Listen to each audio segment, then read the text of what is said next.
Locker Room, welcome back. Thanks for joining us again this week. You're going to love this one. If you haven't already, subscribe, follow, stay in touch with the Locker Room, stay in touch with all of the great insight that we've got. Did you know that both Apple and Android first launched their stores way back now in 2008? Long time ago. Feels like not quite that long, or I think so. There are 3.6 billion plus Android users globally. Did you know that? And by 2027, it's suggested that the app market across all landscapes will be worth some ridiculous value. I'm going to read it: $670 billion worth of revenue generation. Did you know that? Did you also know that today's guest, if only 1% of his own following decides to subscribe to my channel, I will hit my first 100 subscribers? Today's guest, what can I say? He's a stand-up comedian. He's a YouTube sensation. He's a huge advocate of next-gen talent and technology. And he is genuinely a super hot Android developer and speaker, travels the world, does it all. Please welcome onto the stage, Mr. Ben Cadell. Oh, Here he is. hand off. The audience can see that I'm wearing rubbish trousers. And I just realized that whole time I was sat there, my name's on this little thing the whole time. Amazing. Yeah, and I'm also going to put it on the, the thumbnail, so there's no surprises. But hey, look, it's all about the entrance. Amazing. Well, thank you for that wonderful introduction, by the way. You're making me blush. Bless you. Thank you. I mean, what else do you want to say? On the show, buddy. I've given you the big sell, but tell us a bit about you. Tell us anything I haven't said, or correct anything that was wrong. Oh golly. So I am, by title, a principal platform engineer for Android. Ooh. Just means I'm an Android developer by trade. I work at a company called Babbel. We do a language learning app, and I did do a lot of work on the actual Android client before I switched teams. I'm now in the mobile platform team, so I deal with everything around the actual app itself. So that's my job. As you very kindly plugged my YouTube channel, which I haven't done anything for in a long, long while. Contributing that laziness is the first factor, time, lack of second factor. But yeah, so enjoy doing that. And I guess my main shtick is I love making complex topics digestible for everybody, because tech is for everybody. And without everybody in tech, it's not really a shared experience. It's really fluffy and cheesy. So that's me, I guess. Yeah, I like it. So how many languages do you speak? If you're working on a language app, how many languages do you speak? Should we move on? I know the idiot that codes the app, so I try and stay away from it. So I just speak pretty good English, and I speak enough German to be able to order myself a beer and go to the supermarket. All the important things, right? And therefore your English is better than mine. So we might just cobble this one together and survive out the other side. We'll fumble through. We'll figure it out. First things first then, why Android, why not iOS? Oh, it's the big question. To be honest, it's kind of, I would say accidental initially, not out of choice. My first sort of smartphone was an Android. No, sorry, scratch that. I had the Nokia 3310, but that's not a smartphone. Then the first sort of smart computer phone I had was one of them Windows phones. And I was really interested in sort of messing around with it. But at that age, I must have been, I don't know, 14, 15, whatever, not really a clue what's going on. And then my next phone after that was a Samsung, so it's an Android based phone. So it's simply by accident that I fell into the Android camp. But now I'm very belligerent about the Androidness of it all, the open sourceness of the OS and all of the bits that go into it. It's a far, in my opinion, easier ecosystem to program for. It's based off of like Linux, and so obviously Apple's based off of like BSD and like some form of Unixy system, but the Android operating system far more open, accessible. Yeah, it's about the transparency, the openness. You know, the fact that you have to jump through all of these loopholes to code for iOS. Like, you have to have a Mac machine to compile an iOS application. You have to you have to code inside of Xcode or whatever, and the emulators, all of that nonsense. And then on Android, it's like, yeah, you got Windows, you got Mac, you got a Linux-based distribution. Go for it, whatever. So yeah, I think now I'm very much more of the opinion that like Android's just superior. But there'll be a lot. It's got nothing to do with it. Just had a cooler logo of the little green robot. Then no. Yes, that is true. Where are my boys? Hang on one second. Let me show you this. You'll like this. They should be out, but I put them away for a second. So I go to conferences. When Ben talked about getting the boys out, just to point out this is not going to go explicit. Yeah. All right, here we go. That's my little Android minifigure collection. I got a bunch of them Look here. at those. Where are they? So I go to DroidCons often, and there's usually like competitions to win these figures. And I'm one of those belligerent assholes that just sits at the competition booth and tries my best to win as soon as the next round comes out. And then, yeah, basically spend my whole conference at one booth trying to win this thing and just go home, you know? I mean, why not get up on stage, give some random speech about something, and then disappear off with your mini pet robots? I love it. What moved you in the engineering sense, in the technology sense? Was it that initial kind of this is exciting when you had that kind of Windows phone to move you towards the app development space? Had you always wanted to kind of get into that, or kind of since its inception?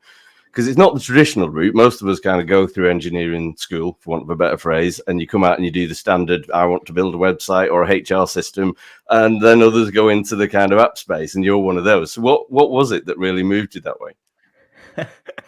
I like engineering school, by the way. Engineering school. Good. I'm gonna very nice. We need stickers for that. No, anyway, okay. I'm getting distracted by myself. So again, accidental, really. Like the for me, the Windows phone, it was like exciting to have a computer in my hand. That was like, holy moly, this is crazy. And like my first sort of experience of the whole, all the chipsets getting smaller, it'll fit into smaller and smaller devices, and like bang, there's this Windows phone that's like slow as hell, but I can like go through a file explorer in my phone and I can open a .mp3 file and it'll kind of play. And that was mind blowing. And then getting into Android was really just accidental. So I did my degree in computer games programming with the hopes of becoming a famous games programmer. But then somebody told me that it's really stressful job and really intensive, and I'm a very lazy person. So it sounded not for me. So then I decided to go into teaching. So I went into high school teaching, IT. I did the PGCE year, which is the first training year.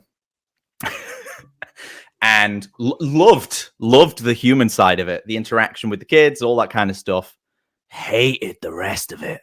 The politics, the hours of mind-numbing, spreadsheet filling, homework marking, parents at parents' evening garbage. So I was like, no, sorry, this is my rant. So yeah, after teaching, then I went into after my teaching education, I did a bit of what's it called? Supply teaching to make a bit of dollar, and then stumbled into a school where they were looking for an IT technician.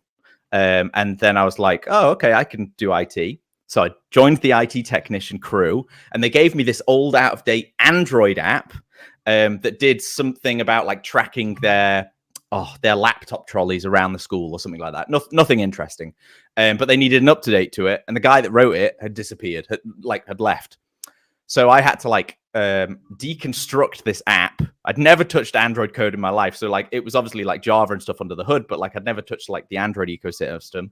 Deconstructed it, tried to make a fix, and sort of fumbled through, and it kind of worked. And I was like, oh, I made an Android app. I didn't. I stole someone else's and barely tweaked it. But that was the start of it, I guess. I kept doing little bits on that app. Then when I moved to Germany initially, I moved into a company called AppSmart, and obviously they make apps. And it was not native Android code back then. I was doing like Ionic and Cordova, so like the hybrid app where it's written in web tech, and it's slow and nasty and all that kind of stuff. But on this, on the side, I was doing a little bit of native Android, sort of progressing, and that's the majority of the story. Then obviously Very with your good self, and I was put into the mobile apps team, and got a marvelous mentor in the wonderful Graham Bryan as well. Shout out to my mentor Graham Bryan. But yeah, that's the story. Sorry, it's really long and dragged out. Please feel free to cut me off at any time. Hugely entertaining. I'll work on the edit later. No, it's all good. Just for point of reference, we love all teachers. Yes, we do. Those who can teach, those who can't become Android engineers, I think, is the message. There you go. There's the. Oh no, I have mad respect for teachers because it's just the hardest thing I've ever done, and I was just like, nah. Good luck to you. Like, so you talked about kind of basically ripping off somebody's app and adding a bit and tweaking a bit and turning it into what they needed in that particular case. I mean, to a broad degree, and I massively insult a number of people in saying this, but fundamentally that's where the open source market came from, right? You build on that community code, you take somebody else's idea and you make it a little bit better or a little bit more fitting for your environment. And as somebody now who goes into businesses, talks to non-technical teams to advise where they want to go with the technology stack, they've got no money. Open source is usually a bit of a go-to. Again, it's got some drawbacks. It's got some limitations depending, again, on your setting, on your context. But fundamentally, it's a good place to start. But, do you see a kind of ceiling looming, or that kind of critical mass or maximum velocity, or whatever the right words I'm trying to find are, in terms of, $670 billion worth of revenue generation by 2027? That's only a couple of years away, really. Where does it stop? What are the limitations around some of these frameworks and tool sets to keep building, especially in the context of evolution of Gen AI, AR, VR, PR, whatever other acronyms we want to throw at this? But there's a lot going on, especially when you started this with, I can open an MP3 on a phone. How cool is that? That we are worlds apart from there. Where's the ceiling? Where does this stop? I wish I knew. But I mean, yeah, it is wildly different now, right? Like the idea of these generative AIs, and things like ChatGPT 3.5 model, 4 model, they're just absolutely stunning. And I'm obviously this maybe is a whole nother topic, but I'm terrified of the whole AI situation. Like, I'm one of the people that I can already see like my job getting replaced. Like, why not? Like, and I used to say like, I've got my job for like the next 50 years. And then, like the first models came out. I'm like, okay, it's at least 40 years. And like now we're on GPT-4. I'm like, Christ, I need to start looking for a job in like the next 3 to 4 years. Because it's insane. Like, we got like things like GitHub Copilot that are able to write like essentially pretty good code. You need to guide it a little bit and sort of hold its hand and whatnot. And but there's even more like incredible models that are beating like the GPT models. Like, I think it's called Claude or whatever. Is meant to be insane for like coding, and its accuracy rate is like ridiculous. So I'm like, well, so anyway, I've gone way off topic there, but we're all developers will either be made redundant, in my opinion, or become prompt developers. AI prompt developers. That sounds awful.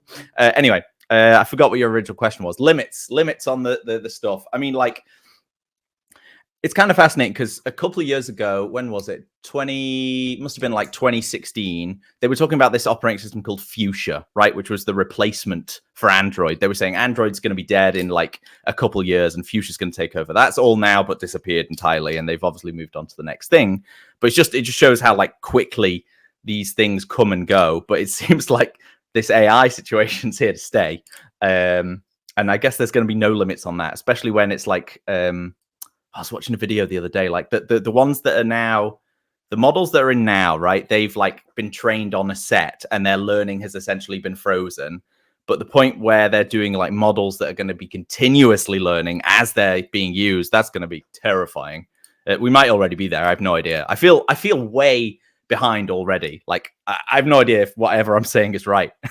It's crazy. Well, The speed of let's things. dig into that, and don't worry, you've always got your teaching to fall back on, clearly. But let's dig into that a little bit. Because some of the questions genuinely around how you keep pace with everything that happens across technology, and it's mind blowing, the pace of change. I mean, really wasn't that long ago that the cloud was the most exciting thing that had ever happened, and all that was a data center by another name, right? And that's something that we started to do. Then you had the kind of blockchain era, which lasted for about 3 weeks before then crypto kind of became the new and hot thing that we talk about. And it's a relentless pace of change.